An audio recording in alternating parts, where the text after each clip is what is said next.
अच्छा सलमान भाई, एक चीज़ मैं ये बॉलिंग के हवाले से जानना चाहूँगा। नूर को 2023 के वर्ल्ड कप में भी स्पेसिफिकली शायद हमारे खिलाफ ही खिलाया गया। कुलदीप का भी हमने प्रॉब्लम देखा। ये लेफ्ट हैंडेड जो है, चाइनामैन की बात करें या हम अब तो खैर चाइनामैन नहीं बोला जाता, मिस्ट्री कहते हैं, या लेग ब्रेक बॉलर की बात करें, ये बहुत ज़्यादा हमें प्रॉब्लम आती है। इवन ये राइट हैंडेड का भी मसला था शुरू में, हमने देखा कि कई बॉलर के ऊपर रिजवान और बाबर भी फंसते थे लेग ब्रेक बॉलर के ऊपर। ये जो हमारे बॉलर, किसी भी बॉलर को पर्टिकुलरली आगा के अलावा मुझे कोई एक बैटर भी ऐसा नजर नहीं आ रहा जो पिक कर रहा है बॉल को हाथ से, ये क्या प्रॉब्लम है? और इतना डोमेस्टिक खेलने के बाद, लीग क्रिकेट खेलने के बाद, इंटरनेशनल का सबके पास इमेंस एक्सपीरियंस है, फिर भी नहीं अगर खेल पा रहे, तो ये किस तरह ये मसला सॉर्ट आउट कर सकते हैं हम? देखिए, पिछले बहुत सारे अरसे में ना हमारे बहुत सारे की जो बेशतर बैटिंग प्रैक्टिस है ना, वो स्टिक से जुड़ी हुई है कि वो जो साइड आर्म की स्टिक है ना, उसके ऊपर खेलते हैं बहुत ज्यादा, बॉलिंग कम खेलते हैं। तो जब आप ज्यादा स्टिक पे खेलते हैं, बॉलिंग कम खेलते हैं, तो आपकी एक टेंडेंसी, जो कि एक किसी भी बैट्समैन का कह लें इंस्टिंक्ट होता है कि वो हाथ से गेंद देखता है, वो चीज आहिस्ता आहिस्ता आहिस्ता आहिस्ता आपकी डिस्टर्ब होनी शुरू होती है और वो फिर इफेक्ट होती है। आप पाकिस्तान के ये जो नाम आपने लिए, और भी बहुत सारे प्लेयर रिसेंट हिस्ट्री के ऐसे हैं जिन्हें बॉल पिक नहीं होता, फास्ट बॉल स्लो कर दे वो पिक नहीं होता, स्पिनर आके गुगली कर दे, मिस्ट्री कर दे, वो हाथ नहीं देखते। ठीक है, आप देखें सदीकुल्लाह अतल 2 दफा स्लोअर वन पे आउट हुआ, एक दफा हारिस रऊफ से और एक दफा यूएई के खिलाफ।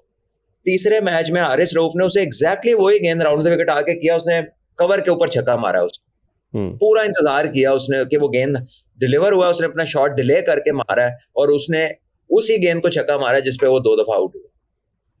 तो the point is that you from a mistake, you don't keep repeating it at the highest level जहां पर प्रोफेशनल्स खेलते हैं इंटरनेशनल क्रिकेट।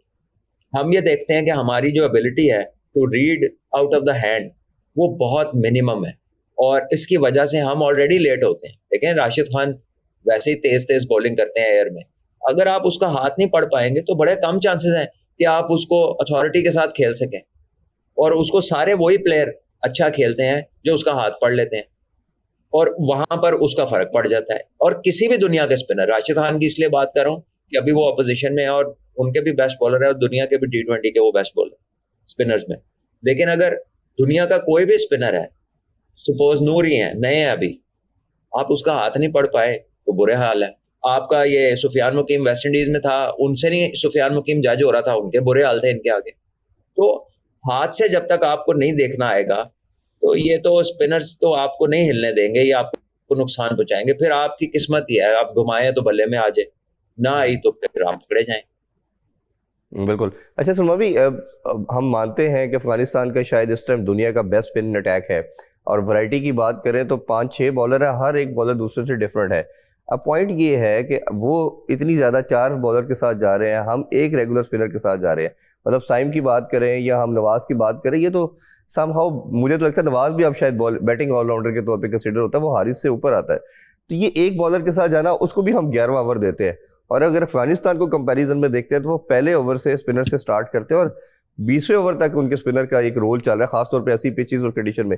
ये प्रॉब्लम भी आपको लगता है कि पाकिस्तान, जो हमेशा हमने बात की है कि पूरी बॉलिंग नहीं खिलाई जाती, और अब्रार अगर हो तो एक अच्छी आपकी बॉलिंग लाइनअप बन सकती है? देखिए, ये ना आपके कोच का डिजाइन है कि वो ज्यादा बैटिंग हैवी खेलना चाहते हैं और 2 से 2.5 बॉलर्स के साथ वो मैच में जाते हैं, और बाकी वो डिपेंड है। साइम अयूब बॉलिंग कर देंगे, बीच में आगा चिप इन कर लेंगे, बीच में नवाज खैर काफी अच्छी बॉलिंग करते हैं, तो नवाज को तो आप समझे कि is close to being a full fledge bowler. लेकिन उसके अलावा आप एक स्पिनर और 2 फास्ट बॉलर के साथ जाते हैं, बाकी जो आपके ऑलराउंडर्स भी हैं वो भी कंडीशनल इफेक्टिव हैं। वो ऐसा नहीं है कि जैसे फुल फ्लेज ऑलराउंडर्स दुनिया में आप जिन पे फुली डिपेंड कर सकते हैं किसी भी कंडीशंस के अंदर। तो अब ये इनका जो इन्होंने अपने लिए एक पैटर्न डिसाइड किया कि इस तरह हमने क्रिकेट खेलनी है, इस तरह हमने अप्रोच करना है, वो आपको रिस्ट्रिक्ट करता है अडेप्टेबिलिटी में, वो आपको ऑप्शंस उसके अंदर रिस्ट्रिक्टेड है। जब आप अफगानिस्तान को देखते हो तो 4 स्पेशलिस्ट स्पिनर्स के साथ खेल रहे हैं। उनका उमर जई भी एस्टैब्लिश्ड ऑलराउंडर है दुनिया के अंदर, उनका फजल हक फारूकी दोनों स्पेशलिस्ट न्यू बॉल बॉलर है, मोहम्मद नबी, राशिद खान खुद, ये जो AM गजनफर उनके खेले नए, अभी तो उसने कोई इतनी अच्छी बॉलिंग नहीं की, बड़ा बॉलर है, पूरा बॉलर है वो, उसने पूरा एशिया कप जिताया इनको। इसी तरह जो उनका दूसरा बॉलर है नूर, वो भी स्पेशल स्पिनर है। और उन्होंने अभी जो लड़का जिसकी जगह नूर को खिलाया, वो पिछले मैच में मैन ऑफ द मैच हुआ है लेफ्ट आर्म स्पिनर। हाँ जी।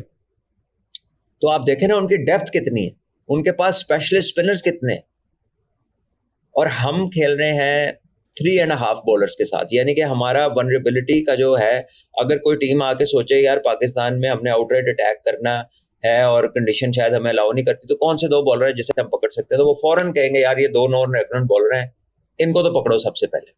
तो अब हमारे कोच का ये ऑप्शन है, ये उनका डिजाइन है, उनकी क्रिकेट की अप्रोच डिफरेंट है। दूसरी तरफ जोनाथन ट्रॉट बैठा है, वो बहुत ज्यादा इंटरनेशनल क्रिकेट खेला, वर्ल्ड कप्स खेला है, टेस्ट क्रिकेट खेला, उसने दुनिया में परफॉर्मेंसेस दी हुई हैं, बड़े बड़े 100 किए हैं, बड़ी बड़ी टीमों के खिलाफ खुद एक्शन में रहा हुआ।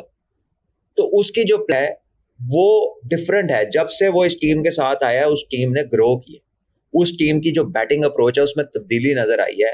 वो कंडीशंस में आके अपने आप को एडजस्ट करते हैं। आप चैंपियंस ट्रॉफी में उनकी बैटिंग देख लें, इंग्लैंड के खिलाफ 175 रन की बारी जो इब्राहिम जादरा ने लिया, आप उस इनिंग को निकाल के देख लें। वर्ल्ड कप के आप अंदर इनकी ओपनिंग पेयर की पार्टनरशिप्स देख लें, T20 वर्ल्ड कप के अंदर देख लें इनकी बैटिंग को। हालांकि उनके पास कोई बहुत ज्यादा बैट्समैन नहीं थे, लेकिन जो थे वो पूरे एस्टैब्लिश प्लेयर लगना शुरू हो गए। ऐसा लगता है कि वो जिम्मेदारी लेते हैं, दे नो कि जो करना है हमने करना। जबकि हमारा जो डिजाइन ऑफ प्ले है ना, वो ऐसा है कि जैसे आपने चिप इन करना है, आपने इम्पैक्ट डालना है 20-30 का, और देन डजंट मैटर अगर आप आउट हो जाए। इस अप्रोच के ऊपर ना बहुत डिबेट हो सकती है, क्योंकि बहुत सारे जो बड़े प्लेयर हैं, इंटरनेशनल क्रिकेटर्स हैं, जिन्होंने बहुत जिंदगी गुजारी क्रिकेट में, वो ये कहेंगे कि यार अगर आप सेट हैं तो मैच खत्म करो ना भाई, 20 किया तो 40 करो, 40 किया करो, 100 करो। ये आउट होने वाली गेम कहां से आ गई? और जो हमारा पैटर्न नजर आ रहा है वो ये आ रहा है कि आपने परवाह नहीं करनी कि आपकी विकेट गिर रही है या नहीं गिरी, रिगार्डलेस ऑफ द कंडीशन आपने आके खुला खेलना है। और हम उसे फेयरलेस कह रहे हैं, जबकि उसमें फेयरलेस और सेंसलेस होने में बड़ी फाइन लाइन है। तो फैसला ये प्लेयर्स ने करना है जो क्रीज पे मौजूद हैं, कि उनके पास कौन से शॉट हैं, वो इस पिच पे जो भी given pitch on the day है कैसे रन कर सकते हैं। और क्योंकि उनकी जो प्रेजेंस है टीम के अंदर ना, वो उनके रन से जुड़ी है, वो उनकी आउटपुट से जुड़ी है, उनकी परफॉर्मेंस से जुड़ी है। तो ये अगर मैं आपकी बातों से कंक्लूड करूं, तो जिस तरह हमने बात की शुरू में अडेप्टेबिलिटी की, क्लेमेटाइज होने की हम बात करते हैं, या उसके बाद गेम सेंस की बात करते हैं, लेकिन अगर हम इन्हीं 2 टीमों के कंपैरिजन में बात करें तो अफगानिस्तान जब तक अच्छी क्रिकेट नहीं खेल रही थी तो यही समहाउ पैटर्न जो था, जो हमारे वाला इनके पास था, कि हर प्लेयर आके अटैक करता था। हमारा कुछ था कि चलो स्टेबिलिटी थी, कुछ पीछे एक आपकी हिस्ट्री है पूरी क्रिकेट की। अब हमें कहीं ना कहीं आपके ख्याल में लग नहीं रहा कि जो हमारा मॉडल था खेलने का, वो इब्राहिम ज़दरान की बात करें, अटल की बात करें, सदीकुल्लाह अटल की, या अज़मतुल्लाह उमर ज़ई की, इन्होंने आके उस टीम के अंदर ठहराव पैदा किया जिसकी वजह से ये कंसिस्टेंट हो गए। On the other side Pakistan ने वो मॉडल ऑप्ट कर लिया है जो पहले किसी दौर में अफगानिस्तान के पास था, या शायद हम इंग्लैंड से रिलेट करें, बेसबॉल मॉडल से हम बहुत ज़्यादा फैसिनेट हो गए। जैसे कल वो हमने देखा कि 131 पे साउथ अफ्रीका के अगेंस्ट आउट हो गए। तो ये आपके ख्याल में हमने स्वैप कर लिया इनसे, वो चीज़ें अडॉप्ट करने की कोशिश की? सारा आपने एक्सप्लेन कर दिया and I agree with it कि जो चीज़ें आप अपनी क्रिकेट से रिलेट करते थे, आपने आपने मॉडर्नाइजेशन को अडेप्ट करने की कोशिश की, बट उसकी इंडक्शन का एक प्रोसेस है ना। आपके जो मेन स्टेज होते हैं, आपने उनके इर्द गिर्द ऐसा 3-4 का ग्रुप क्रिएट करना होता है जो कॉम्बिनेशन में एक्ट करे। यानी कि जब आपको जरूरत हो फंसने की तो आप फंस जाएं, जब आपको खुला खेलने की जरूरत हो तो आप खुला खेल सकें।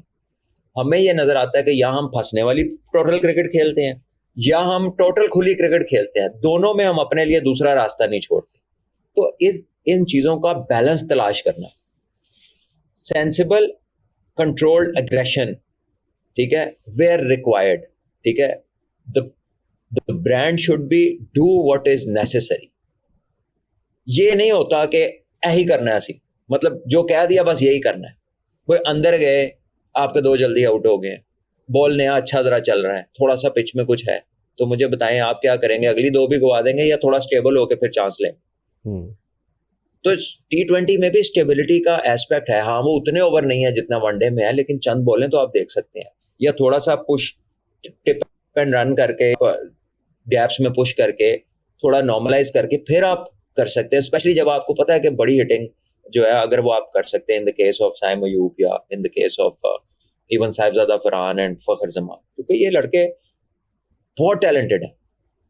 दे are suppose to be match winners, लेकिन थोड़ा सा उनको, मेरा ख्याल है कि इनको पता है ये सारी चीज़ों का, इन्होंने बहुत डोमेस्टिक खेली है, स्पेशली ये सुरमा भी लड़के पे एज ए प्लेयर, ठीक है हम मैनेजमेंट की बात करते हैं, थिंक टैंक की बात करते हैं, तो ये ऑनेस्ट लड़के पे नहीं आता कहीं ना कहीं कि यार मैंने भी कुछ अपने वर्क एथिक्स को चेंज करना है, अपनी गेम को चेंज करना है, मेरे ऊपर रिस्पॉन्सिबिलिटी है, ये सारे सब पे आता है, हाँ सब पे आता है।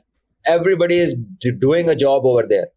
कोच ने प्लान इम्प्लीमेंट करने के लिए देना है, plan should be in line with your team and the conditions and the opposition को देख के जो एक स्ट्रेटजी बनाई है वो उसने प्लेयर्स के साथ डिस्कस करनी है, they have to agree to and they have to work accordingly. उसके बाद प्लेयर्स ने उस पे एक्ट करना है, they have to make sure कि whatever they have agreed to, उसके नतीजे में आप की कंसिस्टेंट परफॉर्मेंसेस आए। मैं ये नहीं कहता कि आप हर मैच जीतेंगे, लेकिन आप ज्यादातर जीते, ठीक है, कोशिश सभी की यही होती है। सो एवरीबडी इज आंसरेबल, क्योंकि एक ये भाई आप प्रोफेशनल्स हैं, you are getting paid for it, तो इफ यू प्रोड्यूस रिजल्ट्स तो आप कैरी ऑन करते हैं, if you don't produce results तो फिर कोई ना कोई आपको रिप्लेस कर देता है। बहरहाल ये एक अलग बहस है, अभी तो आप इस टूर्नामेंट में आए, इसके बाद एशिया कप है। सो तनकीद जो है वो सिर्फ बराए तनकीद नहीं है, हमारी सिर्फ ये रिक्वेस्ट है कि थोड़ा सा गेम को रिस्पॉन्ड करें सिचुएशन को देखकर, थोड़ा सा आप अपनी अप्रोच को फ्लेक्सिबल भी कर सकते हैं, इतना रिजिड ना हो जाएं कि आपने एक ही तर्ज की क्रिकेट खेलनी है। और दूसरी ये है कि जो टेक्निकल चीज़ है, हमने बहुत सारी वीडियोस देखी जिसमें हम देख रहे थे प्लेयर्स की पावर हिटिंग पे काम हो रहा है, अंडर आर्म पे, स्लोअर वन पे, थ्रो डाउन के ऊपर, लेकिन हम फंस कहाँ गए आके स्पिनर्स के अगेंस्ट।